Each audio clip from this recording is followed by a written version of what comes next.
అందరికీ నమస్కారం. మీ జీవితంలో ఎప్పుడైనా చెప్పలేని కష్టాలు, అంతుచిక్కని ప్రశ్నలు మిమ్మల్ని వెంటాడాయా? ఎవరున్నారు నాకు ఈ కష్టాల నుంచి గట్టెక్కేదేలా అని తలుచుకున్నారా?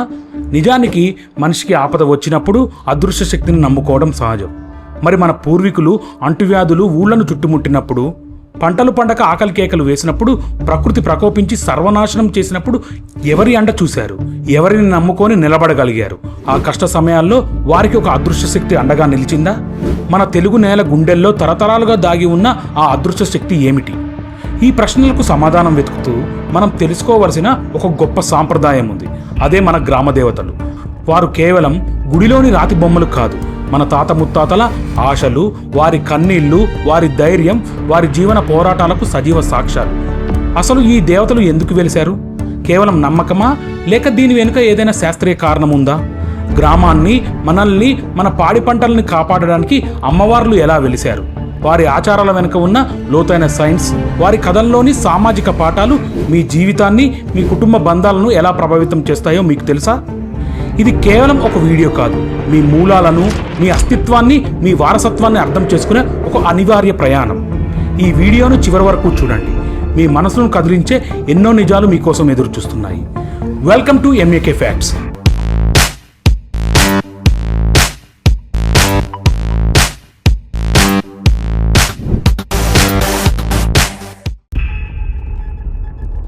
గ్రామ దేవతలు గ్రామాల చరిత్ర, సంస్కృతికి అద్దం.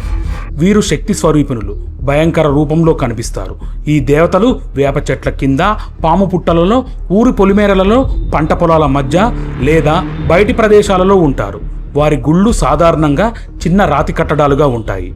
గ్రామాన్ని కాపాడడానికి ఈ దేవతలను ఊరి సరిహద్దుల్లో ఏర్పాటు చేసేవారు. గ్రామ దేవతల పూజా విధానం మనకు తరతరాలుగా వస్తున్న గ్రామీణ సాంప్రదాయం. మనిషి జీవితంలో ఎన్నో గెలిపోటములను చూస్తాడు. తన లక్ష్యాలను చేరుకోవడానికి ఎన్నో ప్రయత్నాలు చేస్తాడు.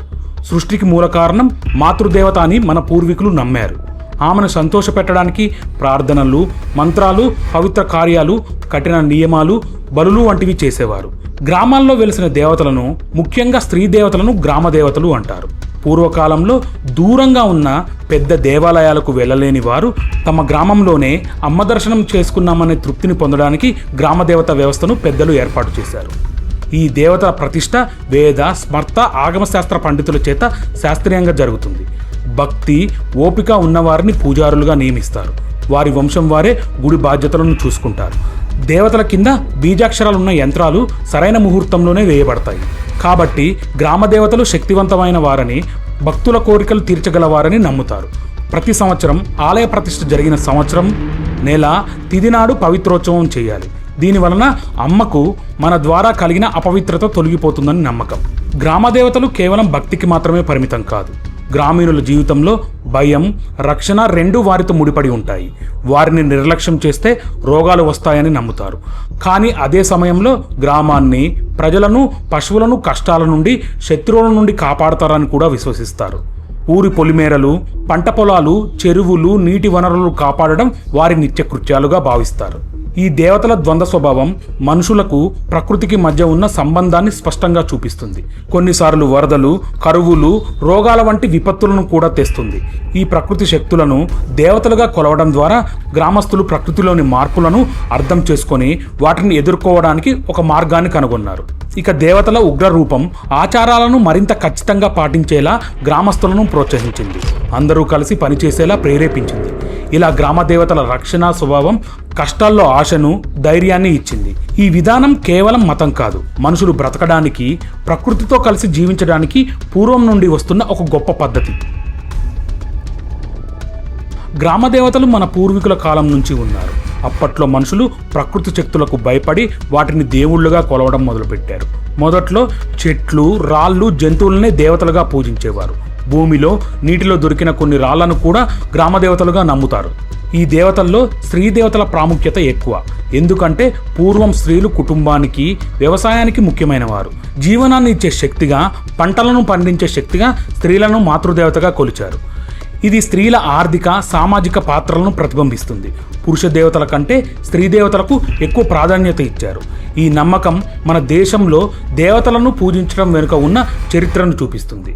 ప్రజలు తమ కోరికలను తీరడానికి, కష్టాలు పోవడానికి ప్రార్థనలు, మంత్రాలు, బలులు వంటివి చేసేవారు. కాలంతో పాటు మనుషుల ఆలోచన, నాగరికత అభివృద్ధి చెందాయి. దాంతో దేవుళ్లకు సంబంధించిన కొత్త కథలు పుట్టుకొచ్చాయి.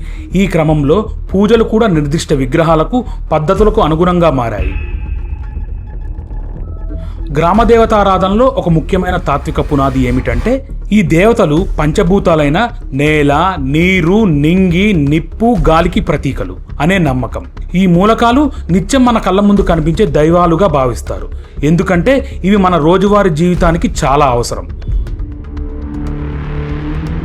భూమి మనకు పంటలను ఇస్తుంది, జీవనాధారం. అందుకే భూమిని దేవతగా కొలుస్తారు. కుంకుళ్ళు బాగా పండే ప్రాంతంలో కుంకుళ్ళమ్మను పూజిస్తారు. పంటలు సమృద్ధిగా పండాలని కోరుకుంటారు. గోగుళ్ళు ఎక్కువగా ఉండే చోట గోంగూర, గోగునారే వారి బ్రతుకు తెరువు కాబట్టి గోగుళ్ళమ్మను ఏర్పాటు చేసుకున్నారు. జొన్నలు పండే చోట జొన్నలమ్మను, వరి పండే చోట నూకాలమ్మను పూజిస్తారు. వీరంతా పంటలను కాపాడే తల్లులు. ఇక అన్నాన్ని పెట్టే తల్లిగా అన్నమ్మను కొలుస్తారు. కొత్త పంటను ముందుగా ఈ తల్లికే నివేదించడం, పంట వేసే ముందు పూజించడం ఆనవాయితీ. నీరు లేనిది జీవం లేదు. అందుకే నీటిని దేవతగా భావిస్తారు. గంగమ్మ లేదా గంగానమ్మ నీటి దేవత. ఆమె భూమి లోపల లోతుగా ఉంటుందని నమ్ముతారు. చేపలు పట్టి జీవించేవారు తమ బ్రతుకు తెరువు నీటిపై ఆధారపడి ఉండటంతో గంగమ్మను ప్రత్యేకంగా పూజిస్తారు. తిరుపతిలో తాతయ్య కుంట గంగమ్మ తల్లి శ్రీవారికి స్వయాన చెల్లెలు అని నమ్ముతారు. చిన్న నీటి వనరులను, అలాగే వేటగాళ్ల జీవనాధారాన్ని రక్షించే తల్లులుగా చిన్న జడ గంగమ్మ మరియు వేట గంగమ్మను కూడా కొలుస్తారు. అగ్ని తేజస్సును, శక్తిని ఇస్తుంది. సూర్యుడికి ప్రతీకగా సూరమ్మను, చంద్రుడికి ప్రతీకగా పున్నమ్మను దేవతలుగా చేశారు. అమావాస్య నాడు సూరమ్మను, పౌర్ణమి నాడు పున్నమ్మను పూజించే విధానం ఏర్పాటు చేసుకొని తమ కులవృత్తిని ఆ రోజు మానివేయటం చేసేవారు. ఇక కుడికన్ను సూర్యుడిగా, ఎడమకన్ను చంద్రుడిగా ఉన్న తల్లిగా ఇరుకళ్ళమ్మను కొలుస్తారు. అగ్ని ప్రమాదాల నుండి రక్షించే తల్లిగా అనాలమ్మను పూజిస్తారు. గాలి మనకు ప్రాణం. పెద్ద గాలి, తుఫానుల నుండి రక్షించే దేవతలుగా కరువళ్ళమ్మను ముఖ్యంగా కొండ ప్రాంతాల్లో పూజిస్తారు. బలమైన గాలులు, తుఫానుల నుండి రక్షించే తల్లిగా గాలమ్మను కూడా కొలుస్తారు. ఆకాశం నుండి పిడుగులు, మెరుపులు, గాలివానలు వస్తాయి. వీటి నుండి రక్షించే తల్లిగా కొండమ్మను పూజిస్తారు. ఆమె ఎత్తులో ఉండటం ఆకాశ దైవానికి ప్రతీక. ఈ దేవతల ఆరాధన వెనుక లోతైన పర్యావరణ స్పృహ ఉంది. మన బ్రతుకు తెరువు, ముఖ్యంగా వ్యవసాయం ఈ మూలకాలపై ఆధారపడి ఉంటుంది. వీటిని జాగ్రత్తగా చూసుకోకపోతే కష్టాలు వస్తాయి. అందుకే ఈ సహజ మూలకాలను దేవతలుగా కొలిచి వాటి పట్ల గౌరవం, బాధ్యతను పెంచుకున్నారు. ఉదాహరణకు గంగమ్మను పూజిస్తే నీటి వనరులను జాగ్రత్తగా వాడాలని, వాటికి హాని చేయకూడదని నమ్ముతారు. దేవతను నిర్లక్ష్యం చేస్తే కరువు, రోగాలు వస్తాయనే నమ్మకం ప్రకృతిని కాపాడడానికి మరింత బలం చేకూర్చింది. ఇది మన పూర్వీకుల ఆధ్యాత్మిక నమ్మకాలు పర్యావరణాన్ని ఎలా కాపాడాలో చూపిస్తుంది. ఇక ప్రజల మనసులో పుట్టిన ఏ కోరికైనా మంచిదో కాదో తానే నిర్ణయించి కోరిన కోరికను తీర్చే బాధ్యతను స్వీకరించి భక్తులకు అండగా నిలిచే తల్లి తలపులమ్మ. తలపు అంటే రక్షణ. ఈ క్రమంలో తలపులమ్మను తమకు రక్షణగా ఆరాధిస్తారు. తలపు అంటే ఆలోచన. వాటిని తీర్చే తల్లి తలపులమ్మ క్రమంగా తలపులమ్మగా మారింది. ఇంట్లో నుండి బయటికి వెళ్ళేటప్పుడు తల్లికి లేదా భార్యకు ఎలా చెప్తామో అలాగే ఆ తల్లిని ప్రార్థించి వెళ్ళటం చేస్తారు. ఈ తల్లిని ఏదైనా కార్యం ప్రారంభించే ముందు లేదా ప్రయాణానికి ముందు పూజిస్తారు. ఆమె ఆలోచనలను, కోరికలను తీర్చే తల్లిగా, ప్రవేశ ద్వారాలను రక్షించే తల్లిగా భావిస్తారు. ఊరిని విడిచి పొరుగురు వెళ్లే వ్యక్తుల రాకపోకల్ని గమనిస్తూ ఊరి పొలిమేరలలో ఉండే తల్లి పొలిమేరమ్మ క్రమంగా పోలేరమ్మ అయింది. ఈ దేవత గ్రామాల్లోకి వచ్చే వ్యక్తులు, శక్తులు, రోగాలను గమనిస్తూ గ్రామాన్ని కాపాడుతుందని నమ్ముతారు. కలరా, మశుచి వంటి వ్యాధులు ప్రబలకుండా చూస్తుందని ప్రగాఢ నమ్మకం. గ్రామ సరిహద్దుల వద్ద పూజలు చేసి గ్రామ రక్షణ కోసం ప్రార్థిస్తారు. ఆమె గ్రామ సరిహద్దులను, ప్రవేశాలను కాపాడే తల్లి. పొలిమేరలో ఉండే మరో తల్లి శీతలాంబ. ఈమె చేతిలో చీపురు, చేటా ఉంటాయి. తన గ్రామంలోని ప్రజలకు వ్యాధులను కలిగించే క్రిమి కీటకాలని, భయాన్ని కలిగించే భూత, ప్రేత, పిశాచ గణాలను గ్రామంలోనికి రాకుండా ఊడ్చి చేటలోకి ఎత్తి పారబోసేది ఈ దేవతే. అంటువ్యాధులు, దుష్టశక్తుల నివారణ కోసం ఈ తల్లికి పూజలు చేస్తారు. గ్రామ పరిశుభ్రతను, రక్షణను పర్యవేక్షించే తల్లిగా ఆమెను భావిస్తారు. ఎల్లా అంటే సరిహద్దు అని అర్థం. అందుకే ఎల్లమ్మ కూడా ఈ పనిని చేస్తుందన్నమాట. ఈమెనే రేణుకా ఎల్లమ్మ అని కూడా అంటారు. ఈ దేవత దక్షిణ భారతదేశంలో విస్తృతంగా పూజలు అందుకుంటుంది. రేణుకా ఎల్లమ్మ పరశురాముడి తల్లిగా పరిగణించబడుతుంది. కుటుంబంలో శాంతి నెలకొనడానికి, ఆరోగ్య సమస్యలు తీరడానికి ఆమెను ఆరాధిస్తారు. పురాణాల ప్రకారం పరశురాముడు తన తండ్రి ఆజ్ఞపై తల్లి రేణుక తలను ఖండించిన వృత్తాంతం తెలిసిందే.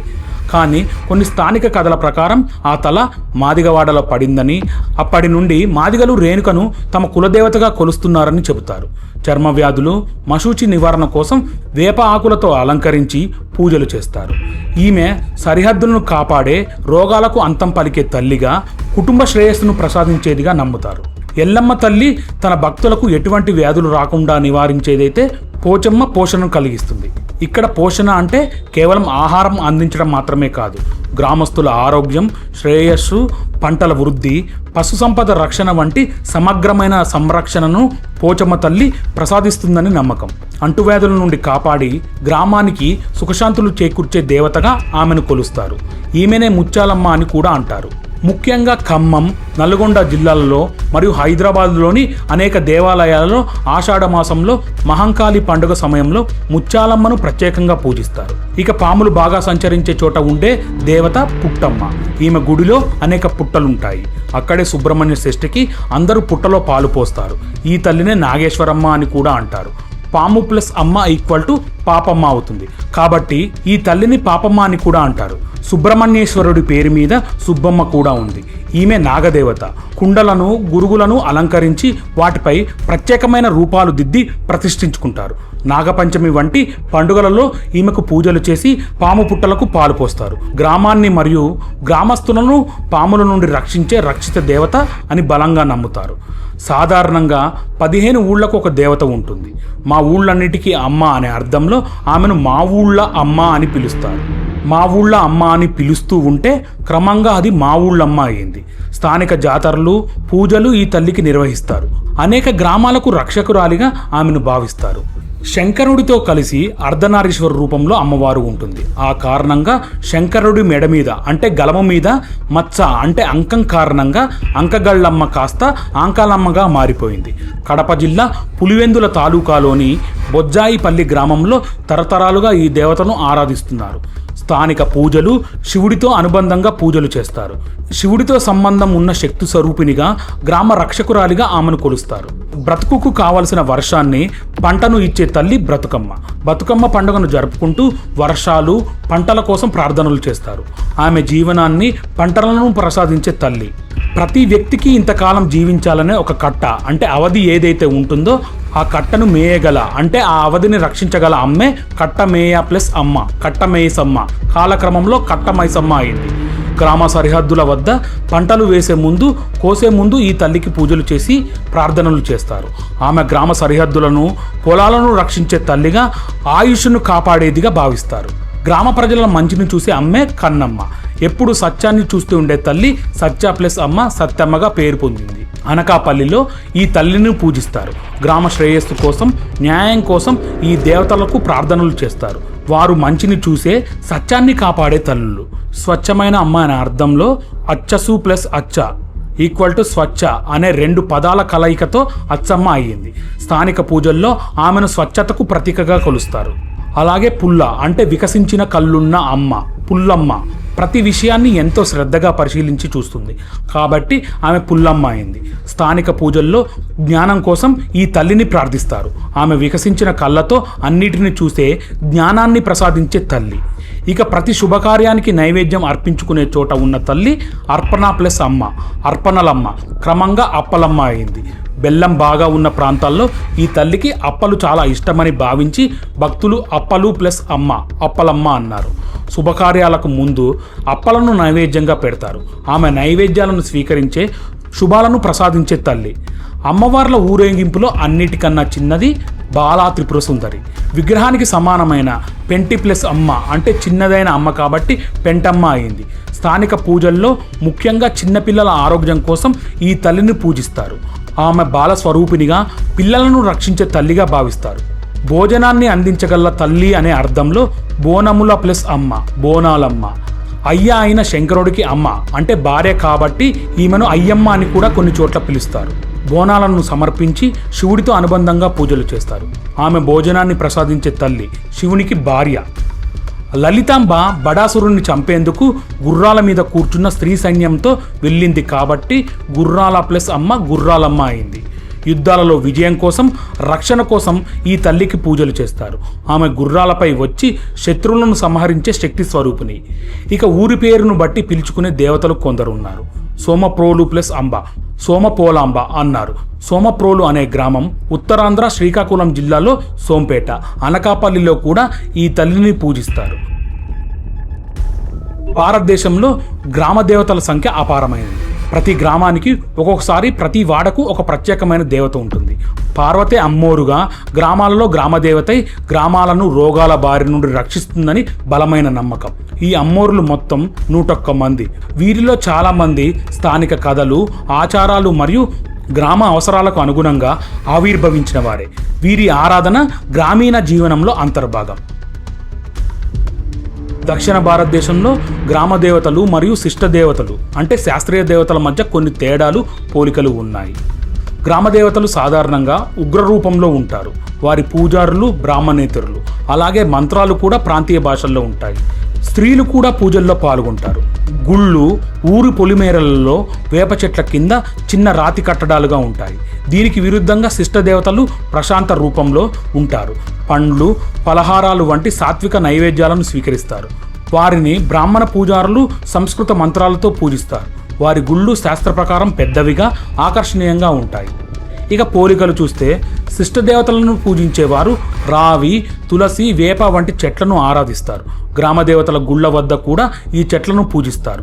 కాలక్రమేణా శాస్త్రీయ ఆచారాలు జానపద పద్ధతుల్లో చేరాయి. గ్రామ దేవతల పూజలు, ఉత్సవాలు కేవలం మతపరమైనవి మాత్రమే కావు. అవి సామాజిక సమైక్యతకు, ప్రకృతితో మమేకమయ్యేందుకు వేదికలు. సంవత్సరానికి 1 లేదా 2 సార్లు పెద్ద జాతరలు నిర్వహిస్తారు. ఈ జాతరలు గ్రామస్తులు అందరూ కలిసి చేసుకునే పండుగలు. దూర ప్రాంతాల నుండి కూడా బంధువులు వస్తారు. ఇది కుటుంబ, సామాజిక సంబంధాలను బలపరుస్తుంది. పూర్వం జంతు బలులు ఇచ్చేవారు. ఇప్పుడు చాలా చోట్ల కోడి, మేక బలులను తగ్గించి పొంగలి, పానకం, వడపప్పు లాంటి శాకాహార నైవేద్యాలను కూడా సమర్పిస్తున్నారు. ఈ నైవేద్యాలను అందరూ కలిసి పంచుకుంటారు. ఇది ఐక్యతకు ప్రతీక. కొన్ని గ్రామాలలో షిడిమాను తిరగటం, నిప్పుల గుండం తొక్కటం వంటి శక్తి ప్రదర్శనలు కూడా ఉంటాయి. ఇవి భక్తుల విశ్వాసాన్ని, ధైర్యాన్ని చూపిస్తాయి. ప్రజలు తమ కోరికలు తీరాలని, ఆపదలు తొలగిపోవాలని దేవతలకు ముడుపులు కట్టి మొక్కులు చెల్లిస్తారు. ఇది వారికి మానసిక ప్రశాంతతను, ఆశను ఇస్తుంది. చాలా గ్రామ దేవతల ఆలయాలు వేప చెట్టు, మర్రి చెట్టు వంటి వృక్షాల కింద ఉంటాయి. ఈ చెట్లను పవిత్రంగా భావించి పూజిస్తారు. ఇది ప్రకృతి పట్ల గౌరవాన్ని, పర్యావరణ పరిరక్షణను సూచిస్తుంది. తెలంగాణలో గ్రామ దేవతల ఆరాధనలో బోనాలు చాలా ముఖ్యమైన పండుగ. ఆషాఢ మాసంలో అమ్మవారికి భక్తితో సమర్పించే నైవేద్యం ఇది.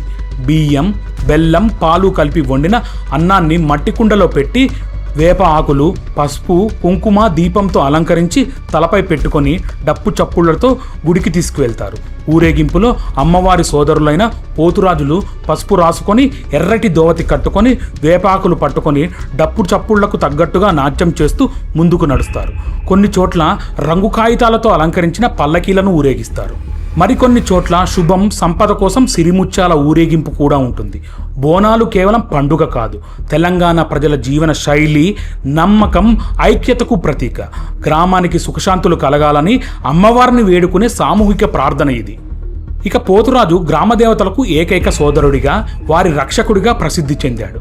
పురాణాల ప్రకారం శివుడి ఆజ్ఞ మేరకు తన అక్కలైన గ్రామదేవతలకు కాపలాదారుడిగా, రక్షకుడిగా ఉంటాడని ప్రతీతి. బోనాల పండుగల్లో పోతురాజుల వేషధారణ ప్రత్యేక ఆకర్షణ.